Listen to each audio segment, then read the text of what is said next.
Boa noite a todos e a todas. Boa noite, irmãos e irmãs internautas que assistirão esta palestra posteriormente através do nosso canal do YouTube. Vamos nos preparar para fazermos nossa prece. Elevemos os nossos pensamentos ao nosso Mestre Jesus.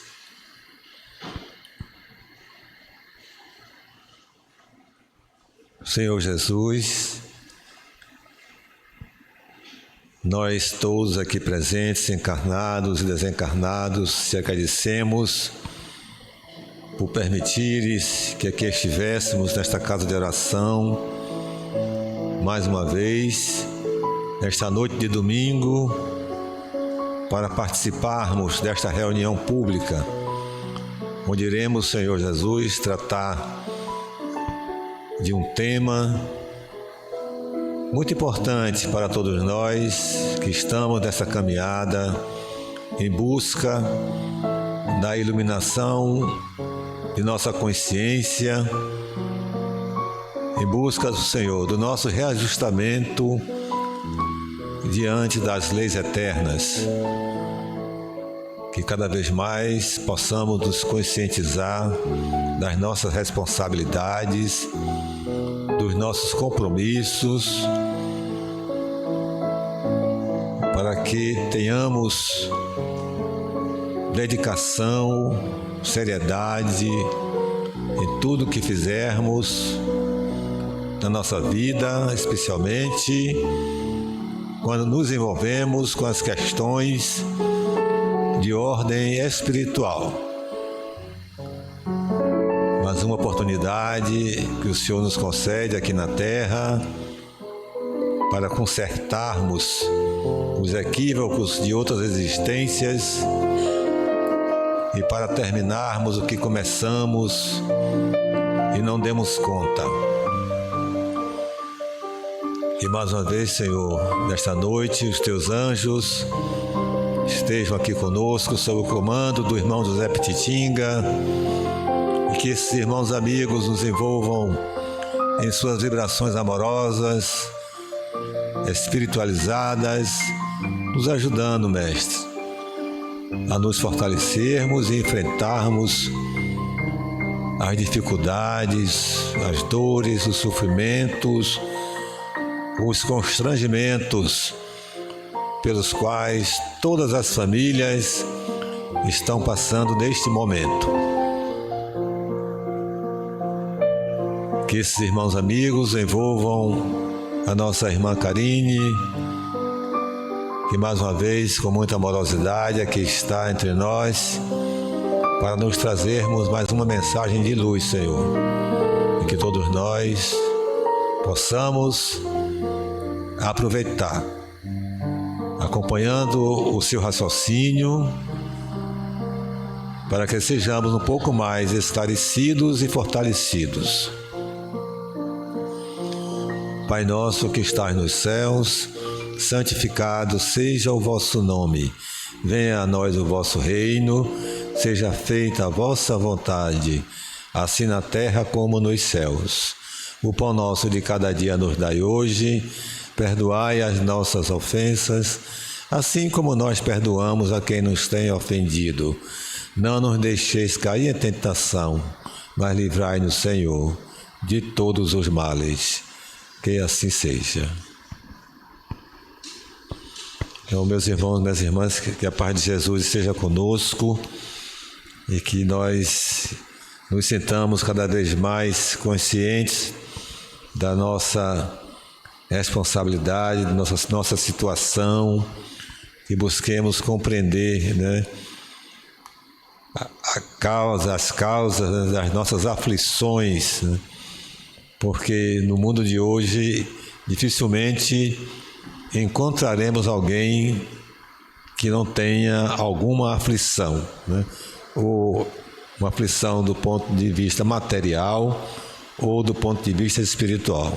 Mas todos nós estamos nessa fase de reajustamento, tenho certeza disso, de reajustamento diante das leis eternas, para que nos credenciemos, vamos dizer assim, nos capacitemos para vivermos no mundo em regeneração, que é o futuro da Terra.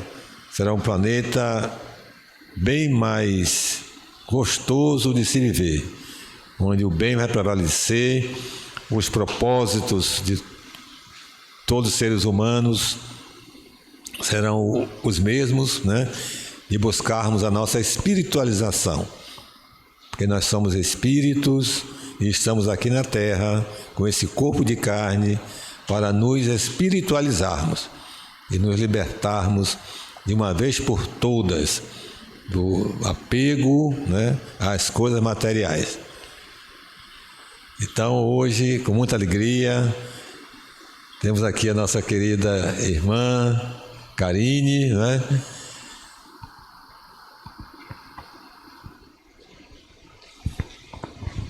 Obrigado, querida.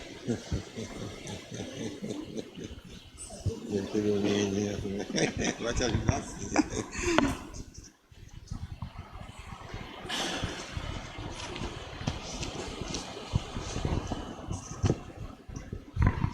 Boa noite a todos, a todas. Boa noite também aos nossos irmãos que nos acompanham aí pelo canal da CEGEP.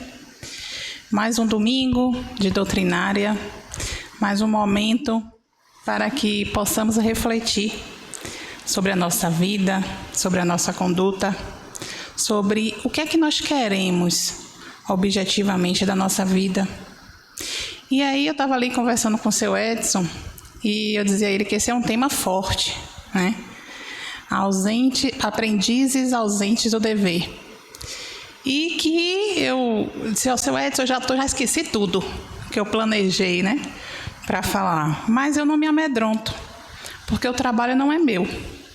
Então, tudo aquilo que for dito, de fato é aquilo que precisava ser dito, né? Pela espiritualidade, pelos benfeitores espirituais, Pititinga bem ali me olhando, me dando todo o apoio necessário para que eu preciso para essa missão, para essa tarefa. E eu ia começar de uma forma, mas ali na prece de seu Edson, eu ali sentada, refletindo sobre o que ele estava falando na sua prece, eu já pensei, já fui intuída para que a gente começasse de uma outra forma. E aí eu queria perguntar para vocês, né? Claro que esse é um questionamento íntimo e que cada um busque as suas respostas, as suas conclusões. Qual é o nosso propósito?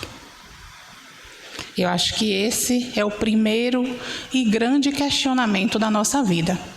Qual é o nosso propósito?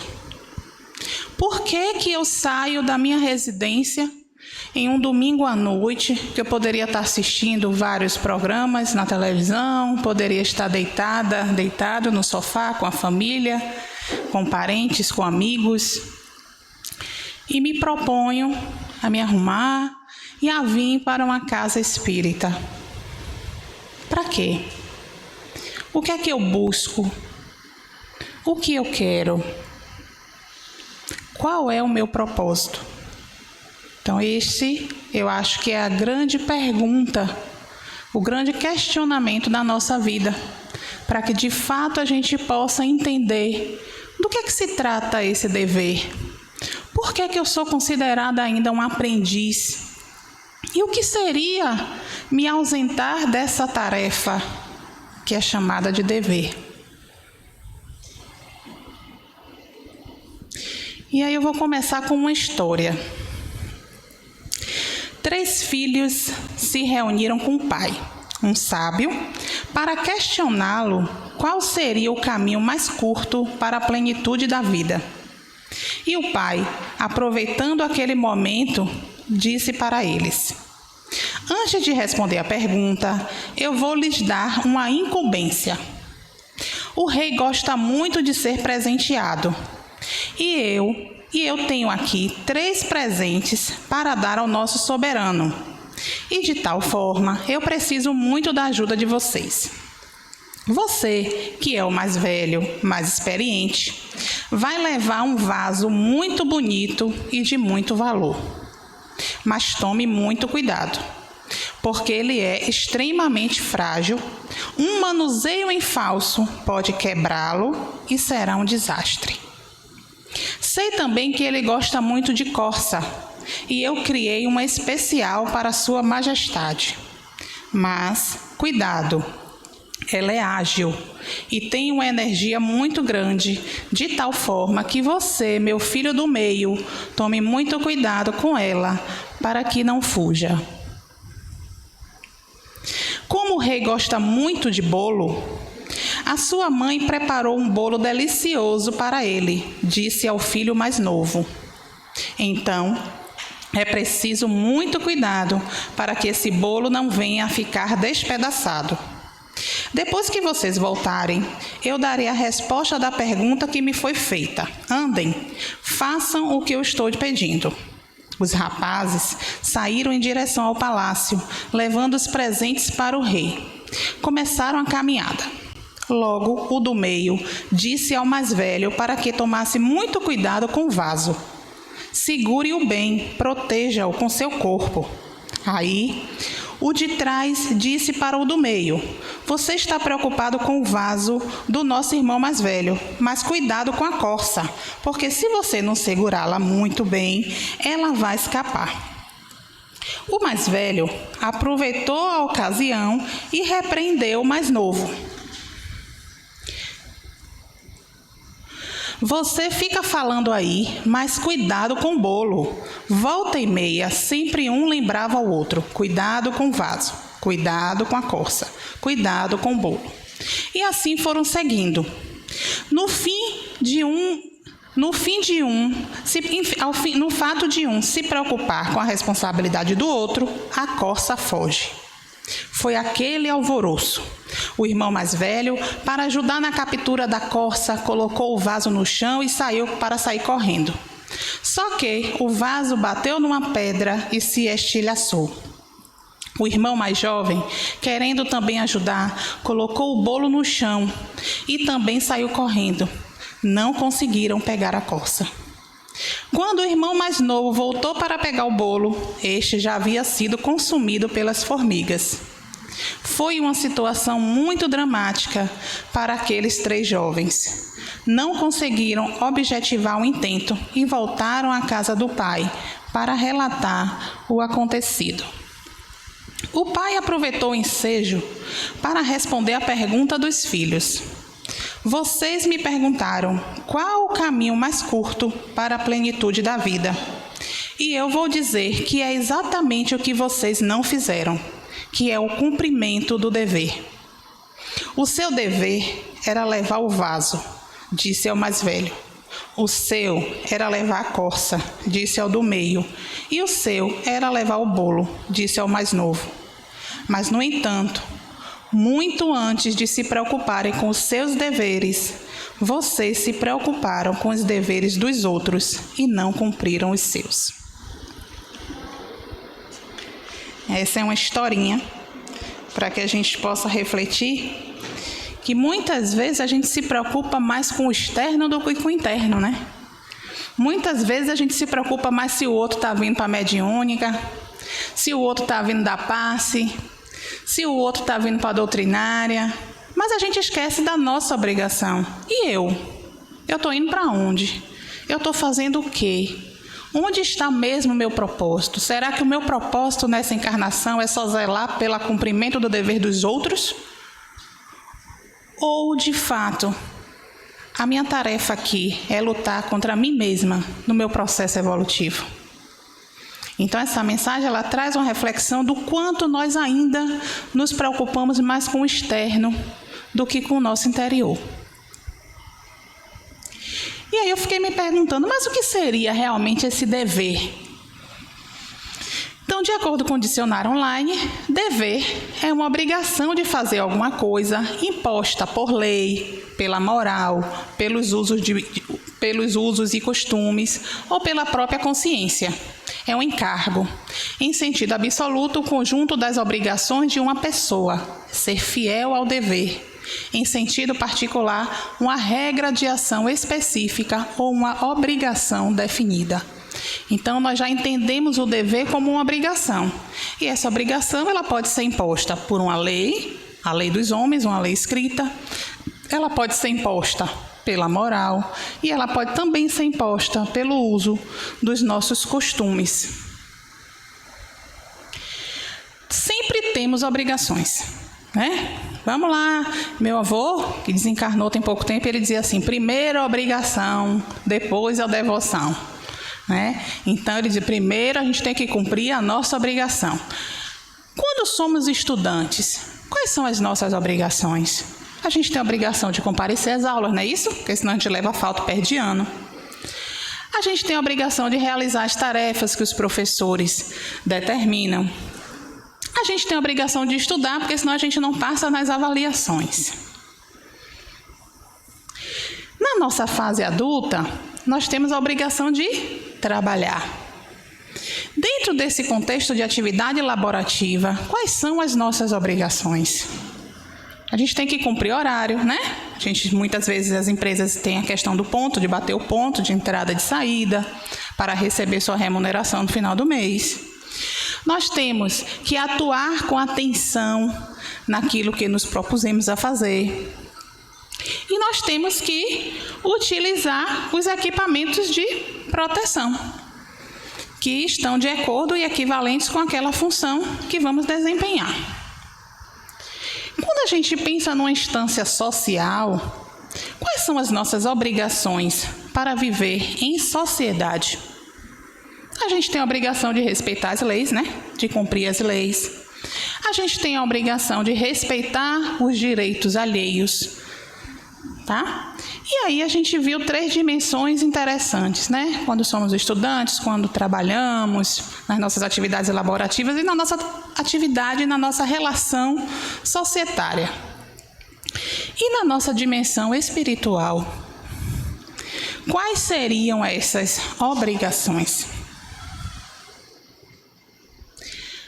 No capítulo 17 do Evangelho segundo o Espiritismo, intitulado Sejam Perfeitos, Kardec traz o seguinte, que o dever, ela é uma obrigação moral do homem, primeiro para consigo mesmo, em seguida para com os outros. O dever é uma lei da vida, pois é encontrado tanto nos atos mais simples como nos mais elevados.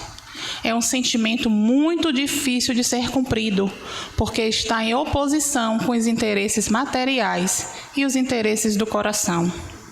Na prática, o dever representa todas as virtudes morais.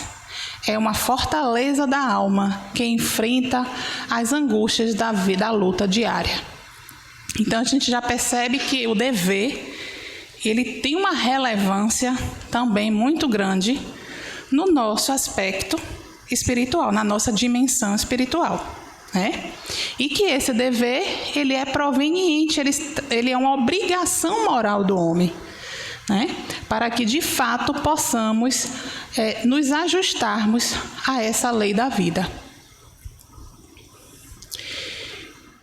Já vimos que é um cumprimento muito difícil, né? Por que é muito difícil? Por que será que é muito difícil?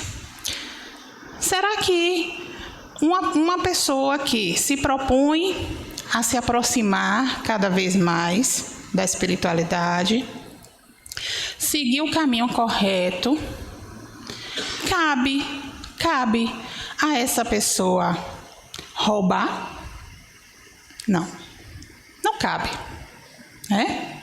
Então, mas lá dentro do meu íntimo, até por outras questões gravadas no meu perispírito, de mais inclinações, de outras encarnações, eu tenho aquele ímpeto, aquela vontade de roubar aquele livro de seu Edson e não devolver nunca mais.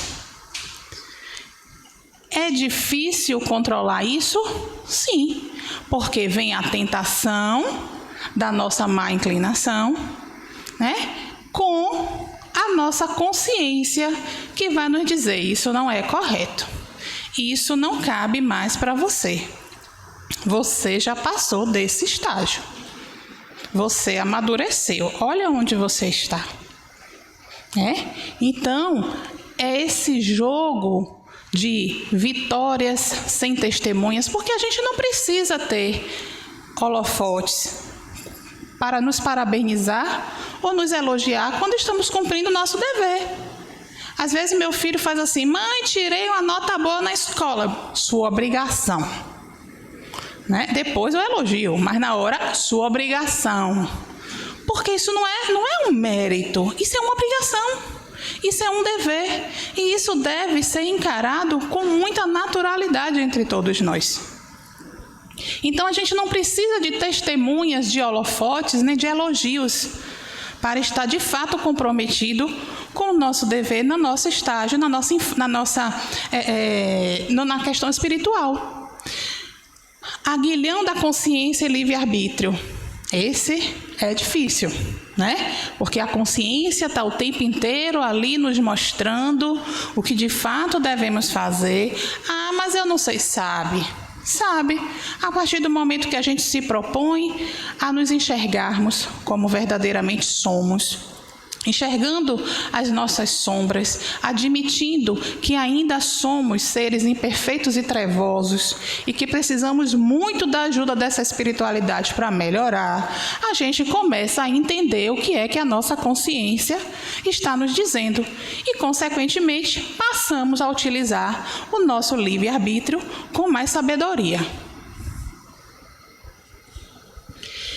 E aí, mas enfim, como é que eu vou saber qual é verdadeiramente o dever do meu coração? Que dever é esse? Fielmente observado, o dever do coração, ele eleva o homem. Como determiná-lo, porém, com exatidão? Onde começa ele? Onde termina? Bom, a linha de observância do nosso dever será sempre a razão. Não é à toa que o Espiritismo nos traz a fé raciocinada. O Espiritismo não tem dogmas. O Espiritismo não tem mitos. Ele nos traz uma fé raciocinada.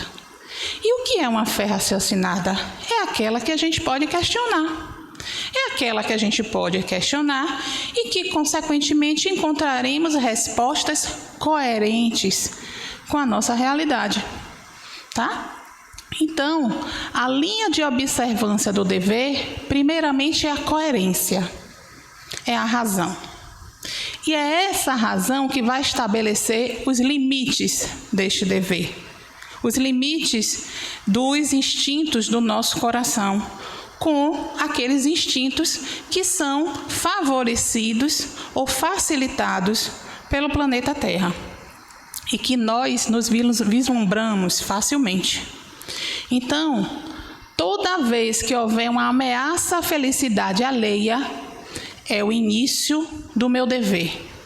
Porque o meu direito, ele só termina quando começa o direito do outro. E a gente precisa aprender isso. E ele termina no fim que não desejais ver transposto em relação a vós. Então, a partir do momento que eu consigo me colocar no lugar do outro, bom, eu gostaria, se eu tivesse um livro bom, eu gostaria que seu Edson roubasse meu livro? Não, eu não gostaria. Então, se eu não gostaria, eu não vou fazer isso com seu Edson. Eu não vou ficar com o livro dele. Então, a partir do momento que a gente consegue ter essa clareza, que o dever começa quando tua atitude ameaça a felicidade ou a tranquilidade alheia, e termina quando o teu compromisso em relação ao próximo esbarra em algo que não gostarias que fosse feito em relação a vós mesmos, a gente tem a compreensão clara da racionalidade, da moralidade e do nosso compromisso. E quando é que a gente negligencia? Quando a gente negligencia esse dever? Quando a gente se torna ausente das nossas tarefas. Como é que fica?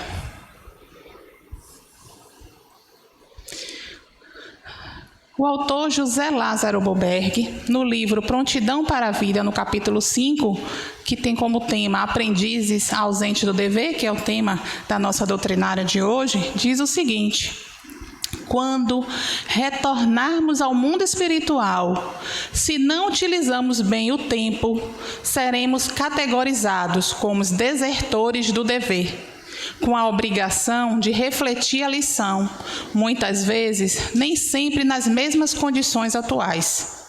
Agir no terreno da inatividade, sem objetivos nobres, desprezando a bênção do retorno, para trabalhar e crescer no terreno do bem, é criar armadilhas para si mesmo, é cair nas engrenagens daquilo que o que produziu.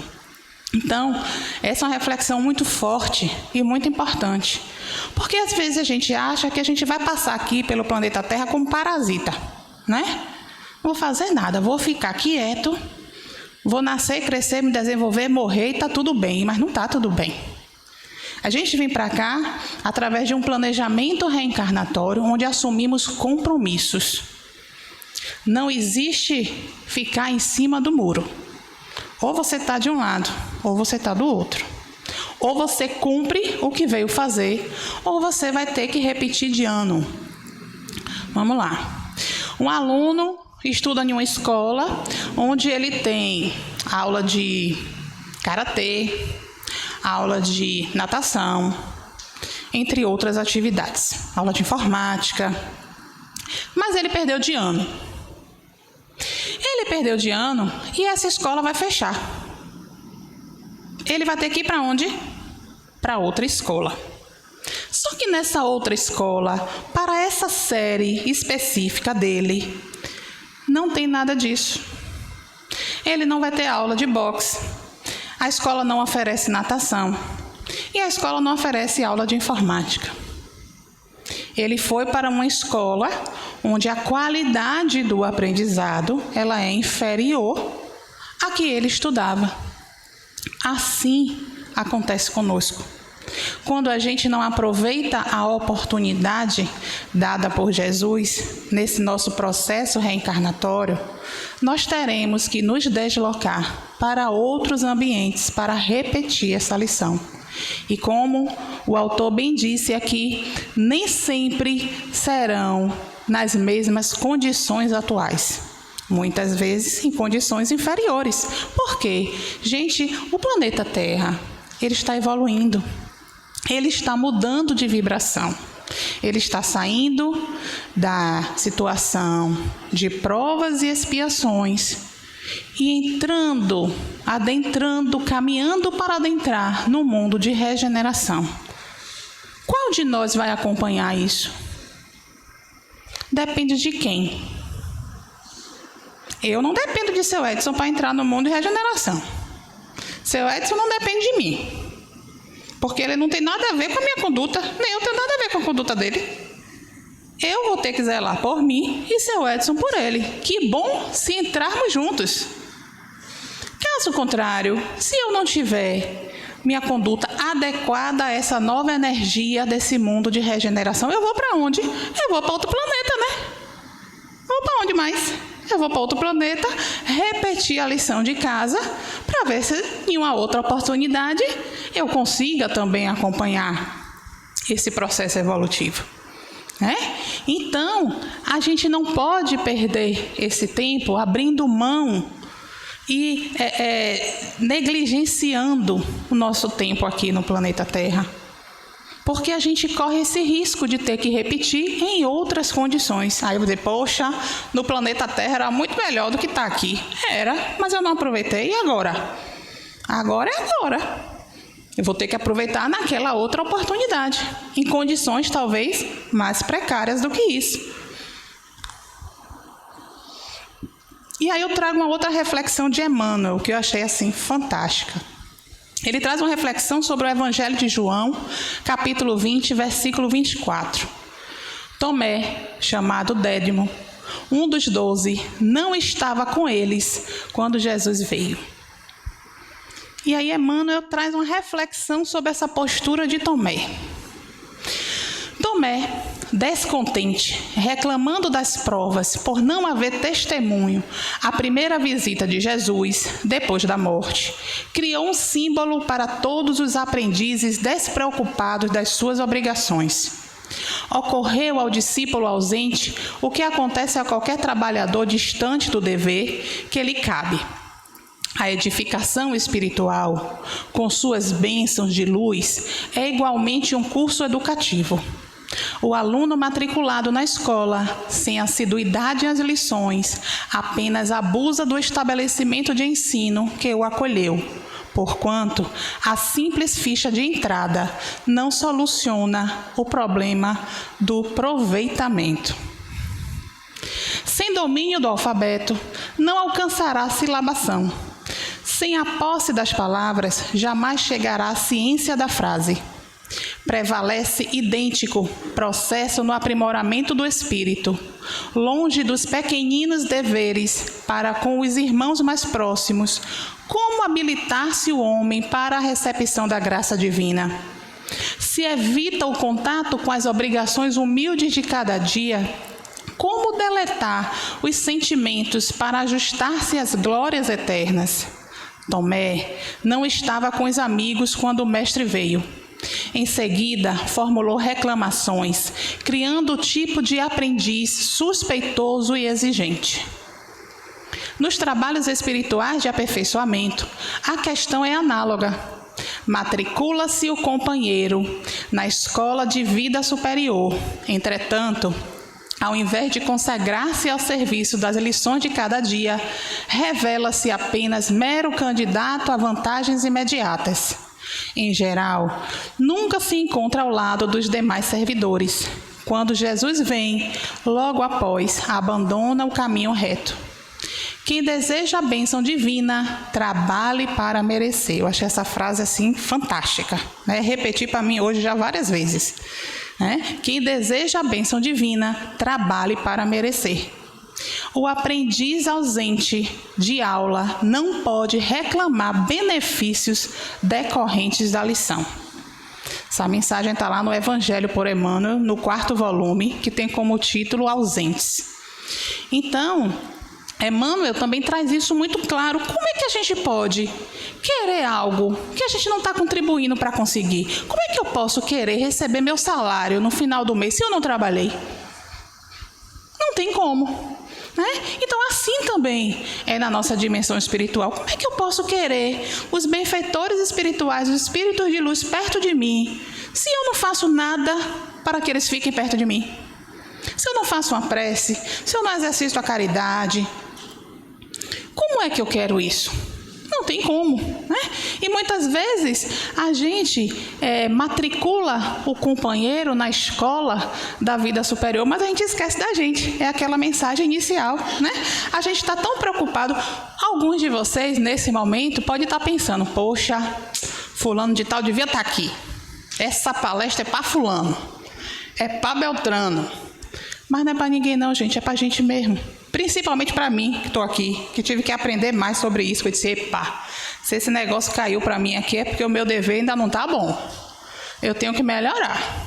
E eu estava conversando exatamente isso ali com o seu Edson.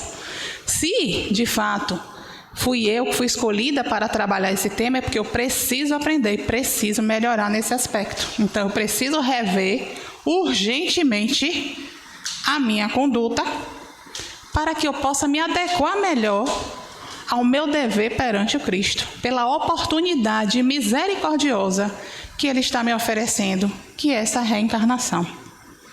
Então, tudo é para a gente, nunca é para o outro, porque a evolução, ela é um processo pessoal e intransferível. E aí, assistindo uma palestra de Arthur Valadares, ele levou as pessoas a refletir há 2000 anos atrás. Ele disse o seguinte: Jesus, juntamente com seus apóstolos, diante do grande templo de Jerusalém, esse templo de Jerusalém era um grande orgulho para os judeus, Porque representava, claro, que não era tão grande e tão luxuoso como o templo de Salomão, Porém, representavam para os judeus o compromisso, era o símbolo da fidelidade, o compromisso daquele povo com um Deus único. Né? Então, eles tinham um apego muito grande a esse templo. E aí, eles saindo do templo, os apóstolos, juntamente com Jesus, e os apóstolos disseram assim para Jesus: veja, que bela construção. Não menos interessante, Jesus respondeu para eles. A princípio, podemos entender que foi uma resposta dura, uma resposta seca, mas Jesus respondeu: não sobrará pedra sobre pedra, porque em 3 dias destruirei este templo e edificarei um novo templo. E aí os apóstolos ficaram: como assim? Né? Por que Jesus está falando desse jeito? Uma construção tão linda como esta? Essa é uma das passagens, para mim, né, uma das falas de Jesus mais profundas. Então, depois que Jesus ele é crucificado e ele retorna em 3 dias em espírito, a gente começa a entender o que é que realmente ele queria dizer com aquela fala, a princípio dura, a princípio seca, né? Que aquele templo que ele edificaria era o templo do Espírito, era o verdadeiro templo, onde nós poderíamos nos relacionar com Deus de uma outra forma, buscando-o no mais íntimo da nossa consciência. E as casas espíritas, elas possuem sim a sua importância muito grande, porque elas são os instrumentos, elas são os meios para que de fato nós consigamos atingir esse templo sagrado dentro de nós, que é a nossa consciência. E foi isso que Jesus disse aos apóstolos quando se referiu a não ficar pedra sobre pedra. Porque, de fato, o verdadeiro templo, ele não depende das pedras, das muralhas. Ele está dentro de nós, na nossa consciência. Uma outra fala de Jesus também muito interessante, que nos remete a essa obrigatoriedade do dever, é quando ele está dialogando com a mulher samaritana. E aí ela pergunta assim para Jesus: onde é que eu devo adorar a Deus? É aqui, nesse monte em Samaria? Ou de fato é lá em Jerusalém? E aí Jesus responde: nem aqui nem naquele monte. O Pai deve ser adorado em espírito e em verdade.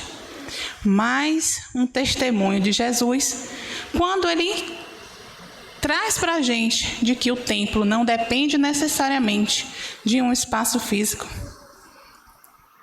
A fé transporta os montes. O que torna sagrado uma ação não é o local que a gente a pratica, não, gente. Mas é o sentimento com o qual a gente a pratica.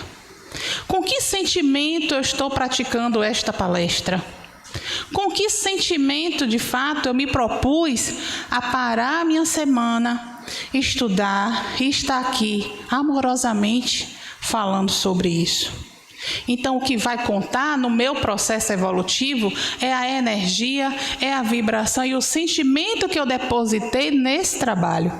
E esse templo pode ser a nossa casa, pode ser a casa espírita, pode ser o nosso trabalho, porque o que vai contar é exatamente qual é o sentimento e a conexão que eu estou tendo com Deus nas minhas ações. Arthur também traz uma coisa muito interessante que eu não sabia e vim aprender com ele. Alguns estudiosos do Antigo Testamento, eles, de acordo com o que tinha sido descrito no Antigo Testamento, eles redesenharam o tabernáculo de Moisés. Não sabeis vós que sois o templo de Deus e que o Espírito de Deus habita em vós? Essa é uma mensagem de Coríntios. Porém, os estudiosos começaram a perceber que o formato do que era descrito dessa construção parecia com o ser humano. Então, o tabernáculo denotava 3 estágios, denotando o nível de aprofundamento. do compromisso. Então, aqui a gente tem um tabernáculo, tá? Essa parte aqui era o pátio, é uma parte mais superficial, mais externa. Nessa parte aqui ficavam todos, os judeus, os gentios, aqueles vendilhões do templo que posteriormente foram expulsos por Jesus.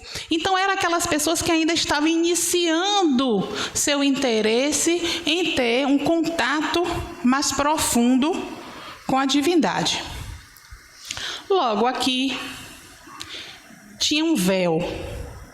Só ultrapassava esse véu para ir para o segundo estágio, que é o santo lugar. O primeiro estágio é o pátio, o segundo estágio é o santo lugar. Só ultrapassava esse véu aqueles sacerdotes que de fato já tinham uma aproximação maior com as leis divinas, já cumpriam de alguma forma, de acordo com aquela época, as leis divinas e que já tinham essa conexão maior com a divindade. Então, esses sacerdotes se concentravam nesse segundo estágio, que é um estágio já mais profundo, que se chamava Santo Lugar. Aqui nessa mesa ficavam 12 pães, que eram utilizados como oferendas a Deus, e que logo após de todo o rito desenvolvido por eles, eram comidos pelos próprios sacerdotes. Essa é a melhor parte, Santo dos Santos. Essa é a parte mais íntima do tabernáculo.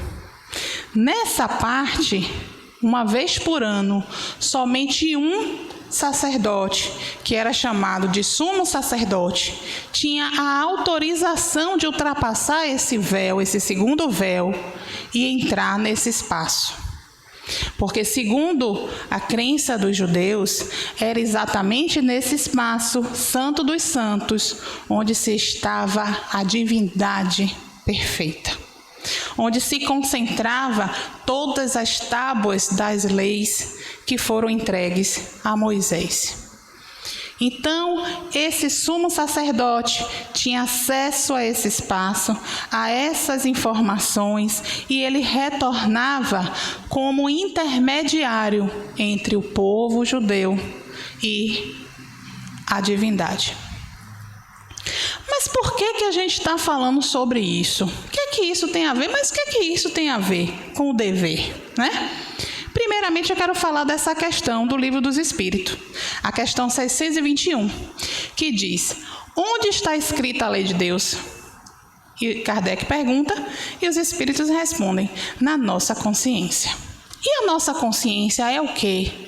Não é a nossa parte mais íntima? Não é a nossa parte mais interna, onde somente a gente consegue acessar, mais ninguém? Seu Edson nunca vai saber tudo que passa dentro da minha consciência, assim como eu nunca vou saber nada que passa na consciência de todos vocês, assim, a não ser que a gente expresse isso. Então, a nossa consciência é a nossa parte mais íntima, é exatamente lá onde estão registradas todas os nossos deveres, as nossas obrigações para com a espiritualidade.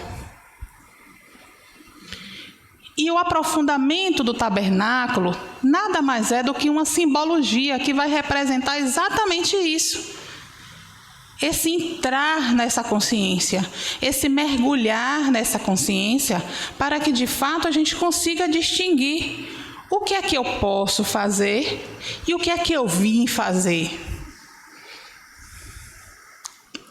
Então, esse tabernáculo, ele é essa simbologia, né? E ele traz essa simbologia referente a essa questão da consciência do ser humano, onde estão as tábuas das leis divinas. No tabernáculo, elas estavam no Santo dos Santos. E em nós, onde estão? Na nossa consciência. Então, a consciência é o livro onde a divindade escreveu a sua lei. É ali que está escrito nossas responsabilidades. O dever, ele vai aparecer como um mecanismo de ajustamento a uma lei escrita para a nossa felicidade. Muitas vezes a gente abre mão de muitas outras coisas, né?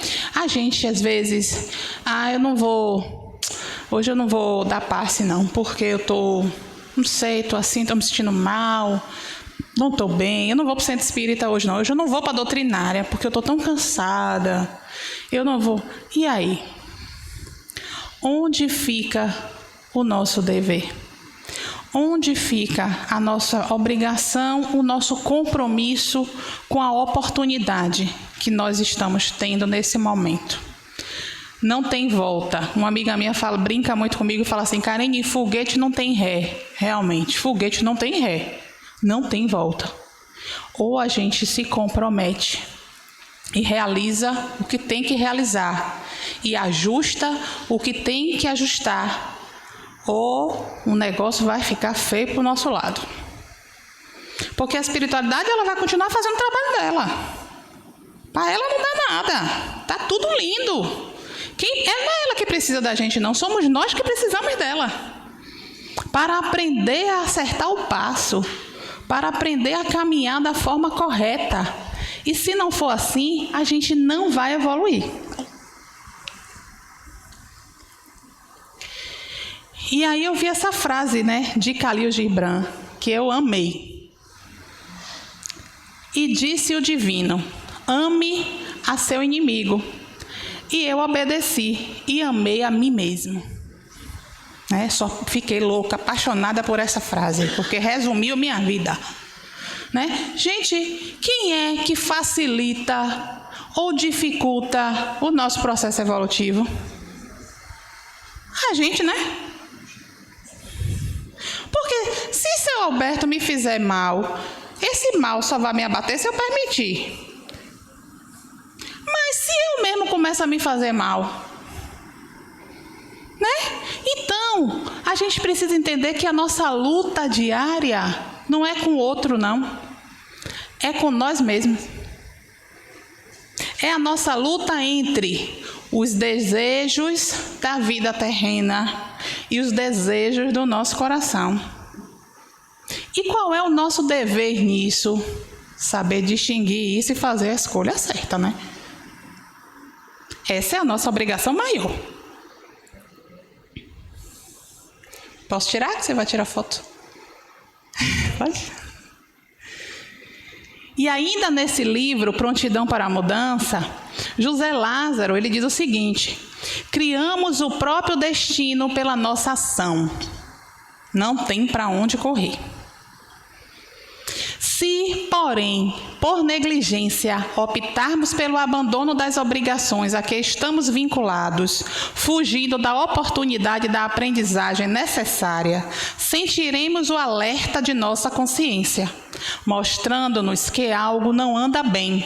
Inicialmente, serão sensações de tristeza e angústia, mas que, posteriormente, poderá culminar com enfermidades, obrigando-nos o retorno para a trilha da normalidade, muitas vezes pela presença necessária da dor.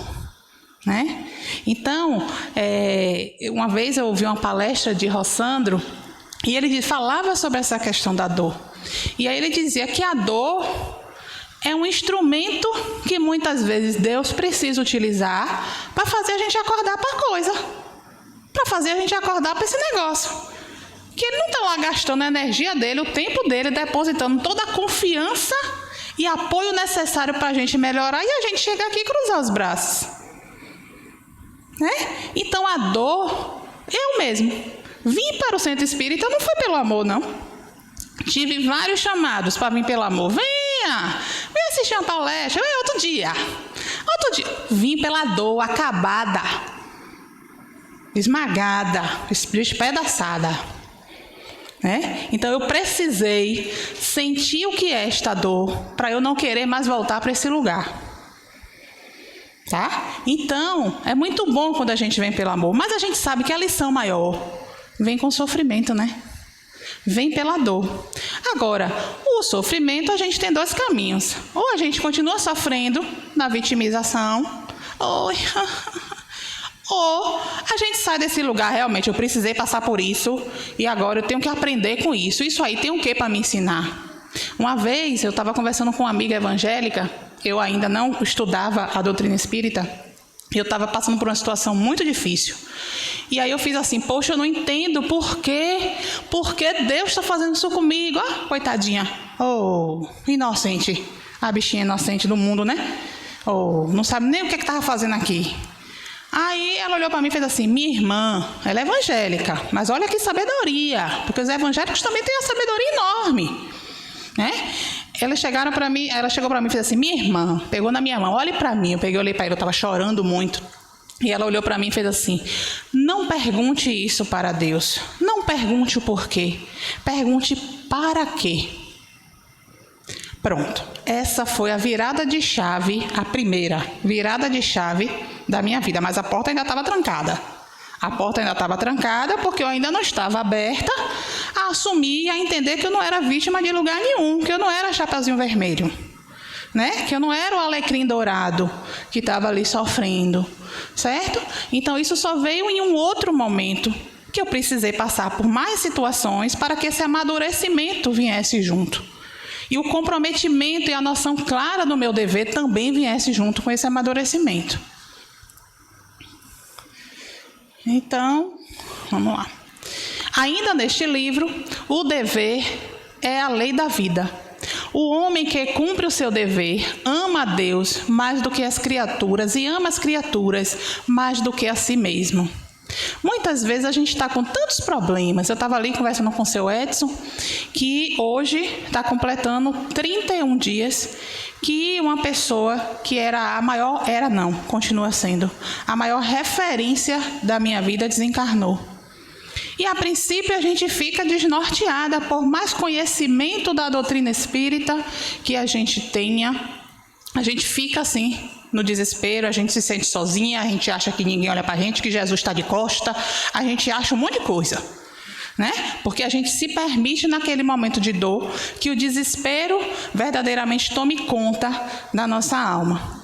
Mas a partir do momento que a gente começa a entender que a gente também precisa amar as criaturas mais do que a si mesmo, a gente precisa compreender que as outras pessoas também sofrem e não é pouco, e que muitas vezes esse sofrimento é muito maior diante do nosso sofrimento, a gente começa a entender que não estamos desamparados. E aí quando você sai da birra, sai da chateação, sai da raiva, né? Sai do desespero, você vai para a compreensão. Quando você vai para a compreensão, você começa a entender uma série de coisas. Não, de fato, ele desencarnou porque ele estava sofrendo. Bom, aí você começa a analisar, que tipo de amor é esse que eu digo que eu tenho por ele? Eu quero que ele fique aqui sofrendo do jeito que ele estava, ao invés dele se libertar e ir para a casa maior, ir para a nossa verdadeira casa. Então a gente começa a se questionar e isso vai fazendo, quando a gente vai para a compreensão, isso vai fazendo com que a nossa dor alivie e a gente retome o nosso compromisso com o nosso dever. Devemos, pois, vigiar o nosso mundo íntimo, sendo que estamos sempre com nossos gestos, palavras e ações influenciando pessoas. Que bom se conseguíssemos influenciar para o bem o maior número de criaturas. Muitas vezes, porém, em razão da imaturidade, ocorre o contrário. Não apenas desarmonizamos as peças da nossa atual existência, como também criamos embaraços a muitas vidas que encontramos em nossa caminhada no relacionamento social. Então, às vezes, a gente se embola todo, né? Hoje, eu tenho muito cuidado com qualquer opinião que eu vou dar na vida de alguém. Porque as consequências dessa opinião eu posso responder também. Então, se um casal está numa situação difícil, eu digo, vá, menina, se separa logo. Acabou esse casamento, está vendo que isso não vai dar certo? Se separa logo, pronto. Aí esse casal vai, se separa, porque eu influenciei, né? E aí essa mulher entra numa depressão e comete o suicídio. Será que é só ela que vai responder? Quem orientou ela a se separar? Será que, de fato, no planejamento reencarnatório dela, era para ela se separar? Ou ela realizou essa ação influenciada por um embaraço da minha cabeça? Então, quem vai responder junto com ela? Euzinha, né? Então, a gente precisa ter muito cuidado, porque às vezes a gente não embaraça só a nossa vida, não.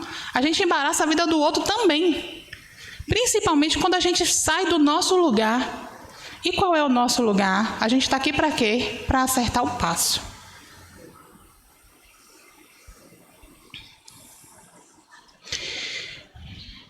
E por que eu estou dizendo tudo isso? Porque a gente sabe que essa tarefa do Cristo não é uma tarefa fácil. Eu não lembro, se eu estiver errada, seu Edson depois, por favor, me corrija. Mas eu não lembro em nenhuma passagem do Evangelho Jesus falando, bora gente, vem que está tudo fácil, ó, vai ser tudo jóia.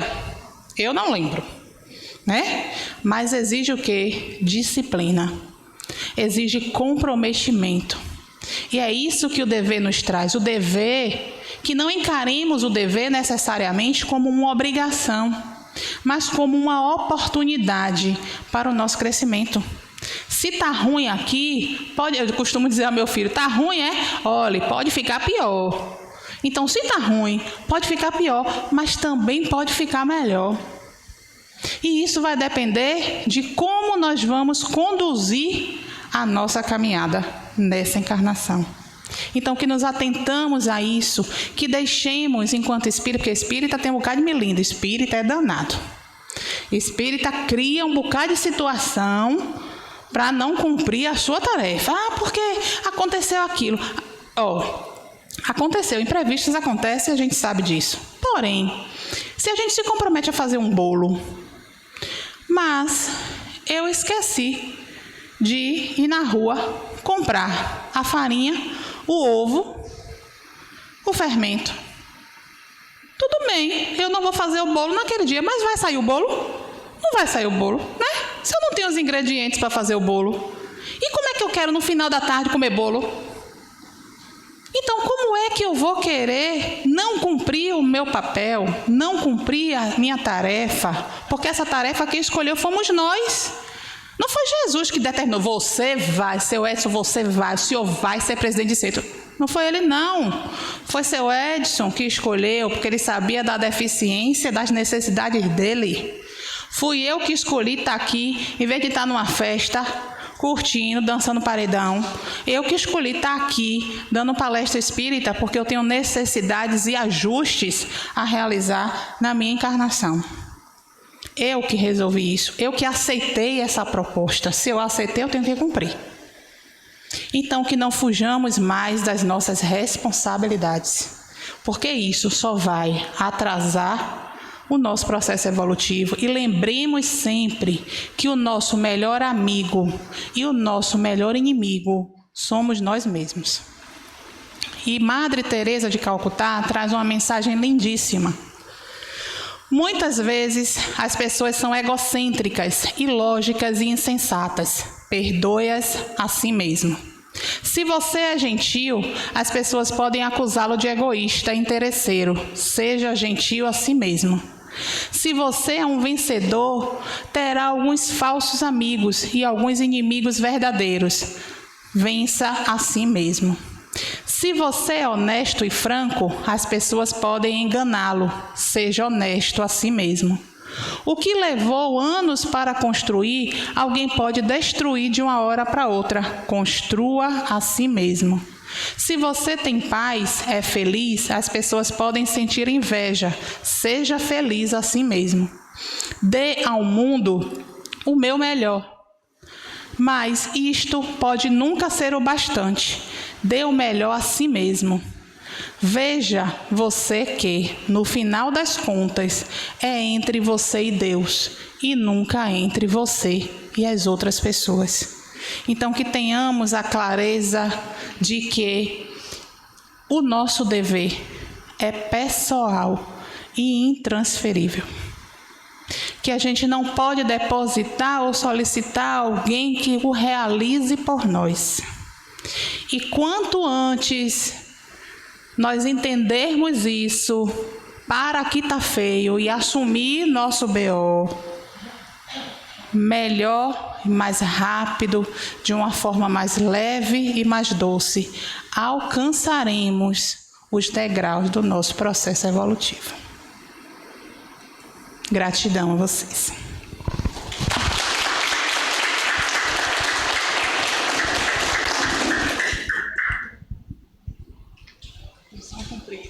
Vai pegar sua água? Obrigado, querida.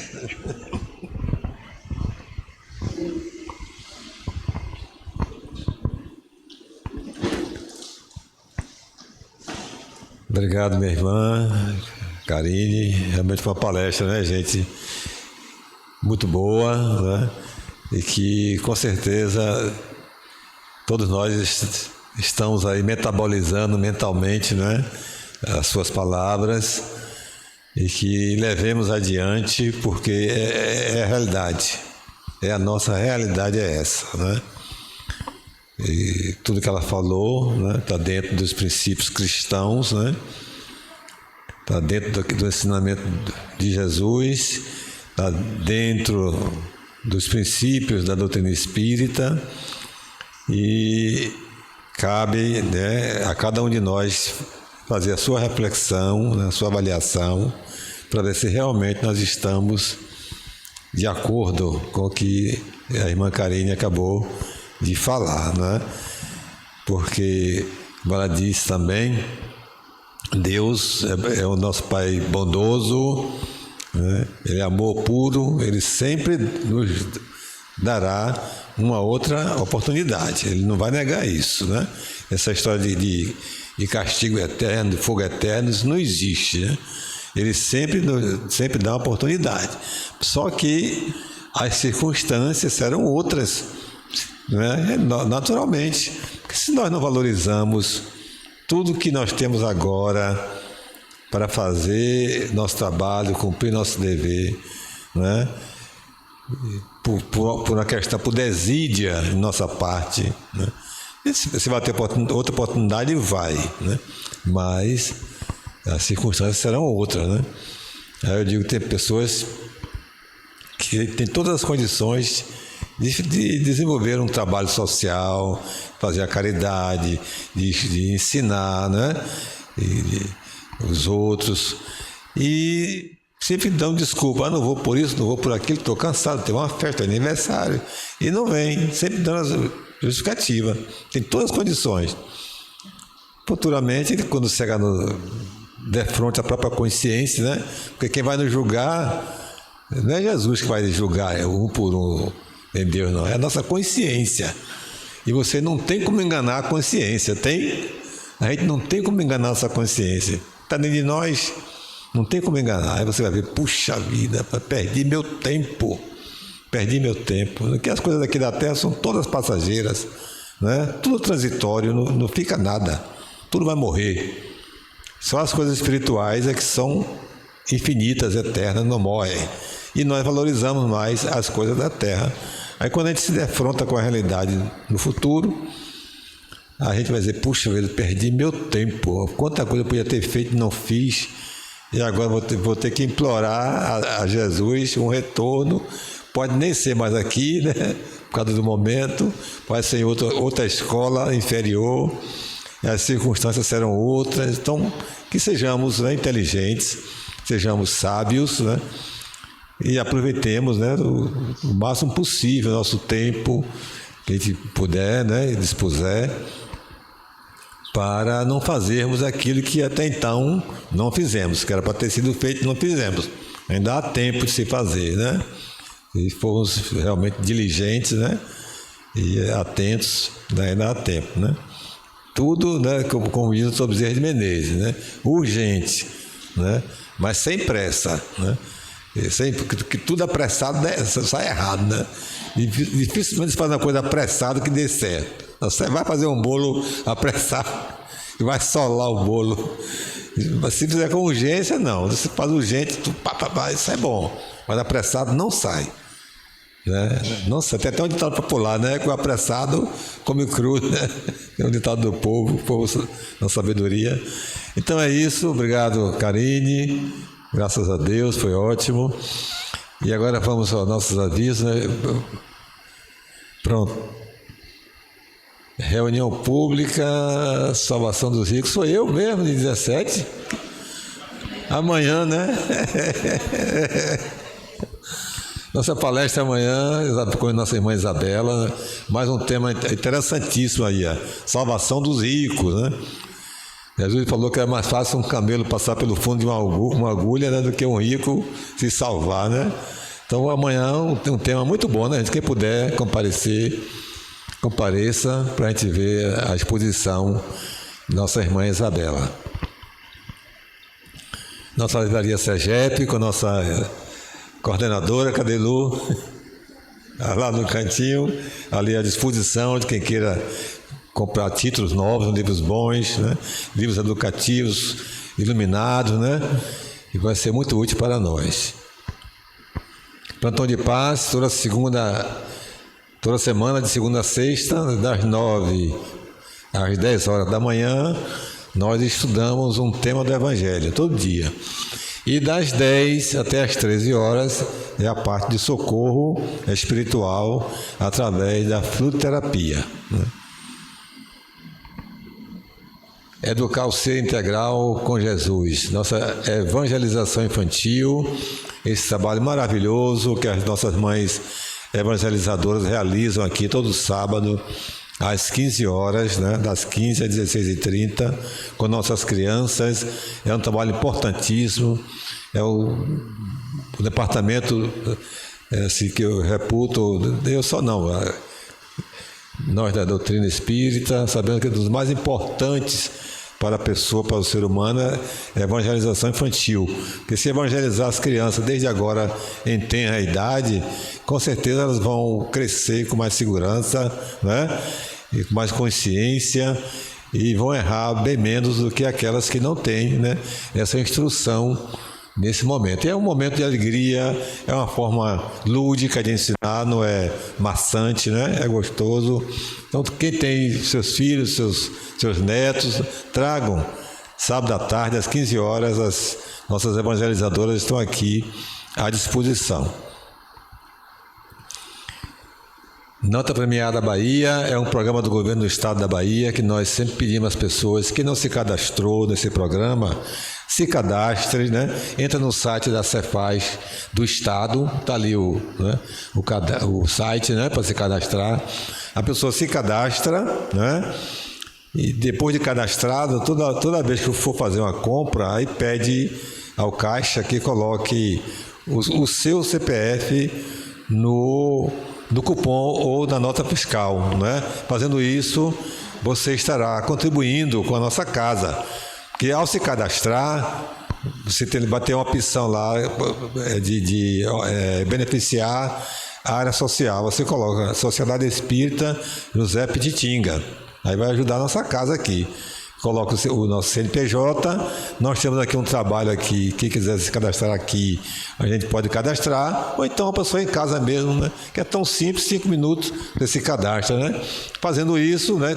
Toda vez que você comprar, mande botar o seu CPF no cupom ou na nota fiscal. É muito útil para todo mundo, né? Todo mundo. E também, além disso, quem se cadastra, né, concorre a prêmios, né, semanais, mensais e um prêmio anual, né? Toda semana o governo do estado da Bahia sorteia um prêmio de R$10 mil, toda semana. Mensalmente tem um prêmio de R$100 mil e anualmente tem um prêmio de R$1 milhão. E sai, porque é o sorteio feito entre as pessoas cadastradas. Então sempre alguém ganha. Não fica para depois não, sempre ganha. Viu, gente? É uma coisa muito boa, nós agradecemos aos irmãos e às irmãs que se cadastrem, né? E ao comprarem, façam isso. Também nosso bazar beneficente, a nossa lojinha aqui no térreo, muito bem arrumadinha, uma maravilha. É uma fonte de renda muito boa para essa casa, é quem nos ajuda mesmo a manter, né? Porque aqui é um prédio, né? E nós temos muitas atividades aqui na casa e tem um custo razoável por mês, né? A quantidade de sócios que nós temos é pequeníssima, né? Nós temos hoje 20 e poucos sócios aqui na casa, viu, gente? Quero até lembrar, né? Alguém que queira ser sócio da casa, que tem que ter mais de um ano. Como espírita, tem que ser espírita, né? Tem que ter mais de um ano, procurar o pessoal da recepção e se associar, né? A gente pede que no mínimo R$20 por mês, no mínimo, né? Porque senão não dá nem para pagar o carnê, né? Então, R$20 por mês, você pode ser um sócio, um associado aqui da casa e vai nos ajudar, né? Na manutenção daqui da nossa instituição, né? E o bazar, né? O bazar, como eu falei, nossa lojinha, um pontinho bom, bonitinha, arrumadinha, né? E nós pedimos, né? Quem tem assim roupas usadas, né? Sapatos, cintos, ou bijuterias, não vai usar mais, já está fora de moda, vocês podem trazer, né? E nos doar. E para nós não vai servir, mas tem muita gente que dá maior valor. A gente vende R$5, R$10, de um e de outro, no fim do dia tem 80, 100 reais, né? E por semana vai dar um dinheirinho razoável que ajuda muito, muito, né? Nós temos só de mães que a gente assiste aqui, nós temos em torno de 120 mães. 120 mães que a gente assiste aqui nessa casa. Várias coisas, cesta básica, remédios, tudo mais, né? E a gente precisa desse apoio, né? Não é para a pessoa meter a mão no bolso, trazer dinheiro, não é que ninguém tem dinheiro para isso, né? Mas um sapato que não vai usar mais, está lá no guarda-roupa, né? Ou um vestido, ou o que for, aí traz, a gente coloca no bazar. E tem quem compre, né? Porque a pessoa precisa. É muito útil. A cantina também, com delícias, experimente as delícias e contribua com as obras desta casa. Também, quem quiser doar, não... Hein? Hoje está rica, a cantina hoje está rica. Viu? Quem quiser doar também será muito bem-vindo, né? Qualquer coisa que a pessoa puder, né? E quem quiser se alimentar, só na hora que descer aqui, tem na nossa cantina, com petisco de primeira qualidade, né? Petiscos fluidificados, né? Pelos espíritos. E também é uma fonte de renda muito boa aqui para casa, a renda da nossa cantina, né? Agora eu vou chamar a nossa irmã Luciane para falar sobre o nosso coral. O Departamento de Arte e Cultura Recém-criada. Gente, mais uma vez a gente convida vocês a fazer parte do nosso coral. Inicialmente havíamos pensado para os sábados. A gente, vou retificar, não vai ser sábado, tá? O coral vai acontecer às terças-feiras, das 20 horas às 21h30. Então, todos vocês estão convidados. Quem tiver interesse, se inscreve ali com as meninas na recepção. Se inscreve hoje, se inscreve amanhã. A música, a gente sabe o poder de uma música, ela eleva nosso padrão vibratório, né? E relaxa, nos envolve, nos traz memórias de situações que foram importantes em nossas vidas, né? Então, vocês todos convidados, e vocês, internautas, também, convidados a participarem conosco do nosso coral. Obrigada, seu Edson. Terça-feira, estão todos convidados, tá? Das 20 às 21h30. Ok. Nosso irmão Gustavo Assis, que é o nosso maestro, né? E também vamos ter um grupo de teatro, que nossa irmã Lu, que é formada em teatro pela UFBA, vai também coordenar um grupo de teatro, né? Vai revelar aqui os atores e as atrizes, né? É uma coisa maravilhosa a arte, né? A arte é linda, né?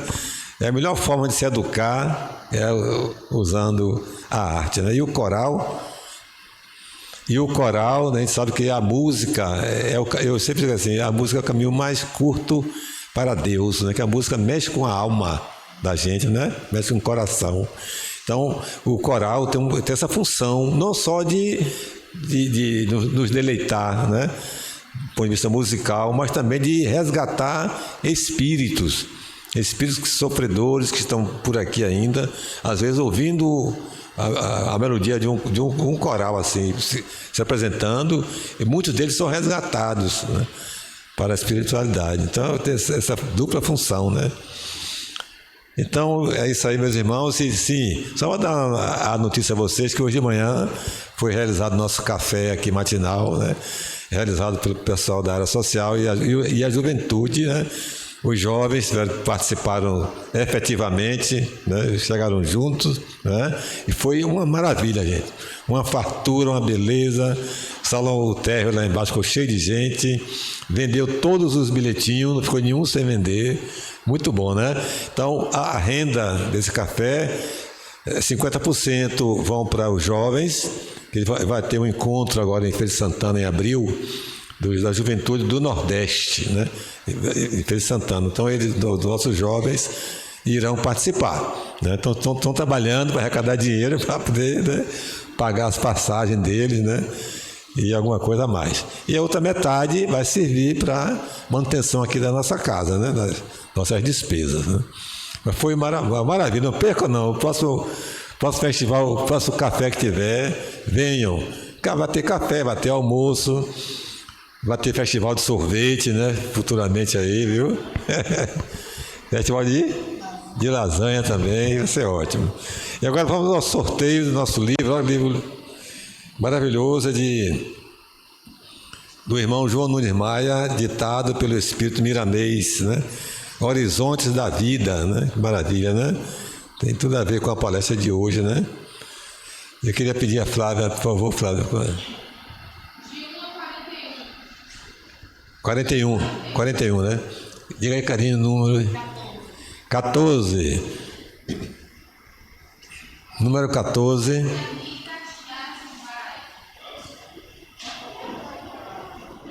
Foi cara, parabéns, cara.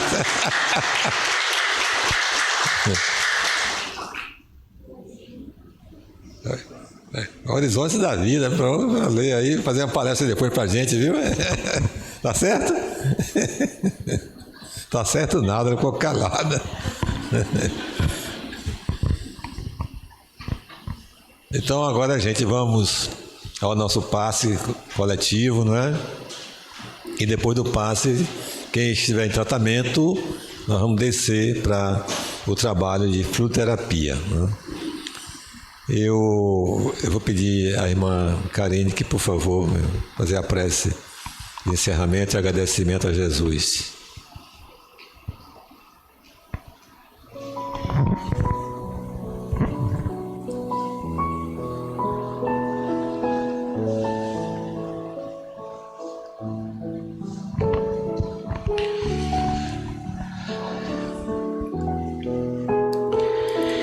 E nesse momento, vamos nos conectar com essa espiritualidade maravilhosa que vem nos proporcionar momentos como este, de reflexão, de troca, de amorosidade, de aconselhamento e de oportunidade para ajustar os nossos passos, ajustar esses passos buscando a nossa melhoria, o nosso aprimoramento. Jesus nos entregou uma sacolinha. Nesta sacolinha, nós iremos colocar todas as nossas dificuldades, todas as nossas dores, as nossas angústias, tudo que seja causa e que nos gere, de alguma forma, sofrimento. Esta sacola será direcionada para o Mestre Jesus. E assim, vamos nos sentindo mais leve, na certeza de que a providência divina nunca falhará. De que aquelas causas que consideramos impossíveis, na verdade não são impossíveis. Porque Ele pode nos ajudar. Porém, nós precisamos colaborar com isso. E a forma de colaborarmos é justamente estar rente aos seus ensinamentos. Aproveitar esses ensinamentos e utilizá-los na nossa prática diária, na tratativa conosco mesmo, na tratativa com o próximo e na tratativa para com o próprio Deus. Que não fujamos mais do nosso compromisso. Que aceitemos essa espiritualidade dentro de nós, porque fazemos parte dela. E como parte dela, temos a nossa função dentro do equilíbrio do universo. Que essas bênçãos, que esse sentimento de paz e tranquilidade se estenda para todos os nossos familiares, nossos amigos, nossos inimigos declarados, não declarados, para todas aquelas famílias que porventura sofrem por doenças do corpo e doenças da alma, que elas sejam também nesse momento agraciadas por esta energia de acolhimento, de resignação.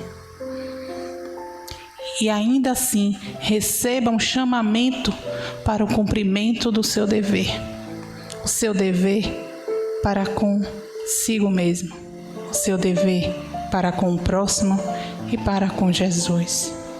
Que Ele possa se fazer presente em todos os momentos de nossas vidas, nos momentos de dificuldade, de queda, de irritação, de tristeza, assim como nos nossos momentos de vitória, de alegria, de conquista.